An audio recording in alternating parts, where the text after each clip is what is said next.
ఇక మరోవైపు పేర్ని నానిపై మంత్రి కొల్లు రవీంద్ర ఫైర్ అయ్యారు. నాని బజారు రౌడీలా ప్రవర్తిస్తున్నారని మండిపడ్డారు. పేర్ని నాని ఓవర్ యాక్షన్ తో పోలీసులను కూడా బెదిరిస్తున్నారని, దానికి తగిన మూల్యం చెల్లించుకోక తప్పదని చెప్పారు. తమ ప్రతిష్టను దెబ్బతీసే విధంగా నాని మాట్లాడుతున్నారని, దీనిపై లీగల్ గా ప్రొసీడ్ అవుతామని తెలిపారు.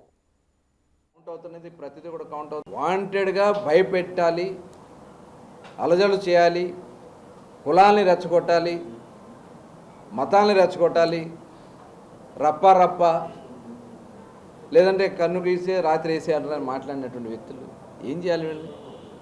ఇవన్నీ కూడా మేము కౌంట్ అవుతున్నది, ప్రతిదీ కూడా కౌంట్ అవుతుంది. చట్టాలు ఉన్నాయి, చట్ట ప్రకారం అవసరమైతే జ్యుడిషియల్ సపోర్ట్ తీసుకుని వెళ్తాం. జ్యుడిషియరీ కూడా కలిసి ఇలాంటి వ్యక్తుల మీద చర్యలు తీసుకోవడం జరుగుతుంది. కంట్రోల్ చేస్తాం, ఖచ్చితంగా కంట్రోల్ చేయాలి. ఇట్లాంటి ఎవరిని ఇప్పుడు బెదిరించాల్సిన అవసరం లేదు. చట్టాలు ఉన్నాయి మనకి.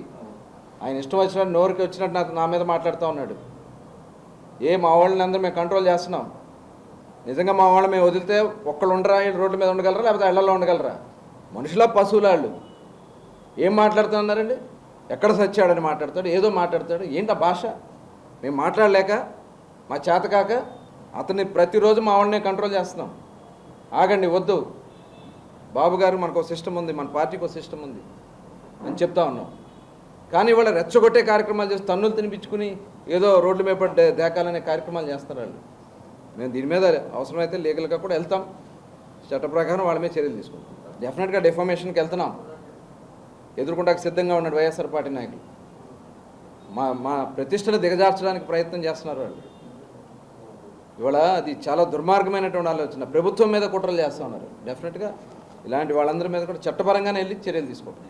జైలుకి ఎందుకు వెళ్ళాడు అనుకున్నారు? ఇదే లెక్కరు ఒక బ్రాందీ షాపులో మనాళ్ళు అక్కడ దొంగ సరుకు అమ్ముతున్నారని చెప్తే వాళ్ళ నాయకుడికి సంబంధించిన షాప్కి వెళ్తే ఆ షాపులో ఆ బాటిల్ తీసి మనవాళ్ళు చూశారు. దాని మీద కేసు రాస్తూ ఉంటే డిపార్ట్మెంట్ వాళ్ళు ఈయన వెళ్ళి ఆ బాటిల్ పగలగొట్టాడు. ఆ బాటిల్ తీసుకుని ఎక్సైజ్ స్టేషన్కి వెళ్ళిపోయారు. ఆ బాటిల్స్ తీసుకుని ఇది అనుమానంగా ఉంది ఇమిటేషన్ అని ఈ బాటిల్స్ పగలగొట్టాడు. అంటే ఉద్దేశం ఏంటి? ఈ బాటిల్స్ పగలగొట్టకూడదు కదా, నిజంగా నిరూపణ చేసుకోవాలి కదా. ఎందుకు పగలగొట్టాడు? అవి డూప్లికేట్ కాబట్టి ఆ కేసు పెట్టారు.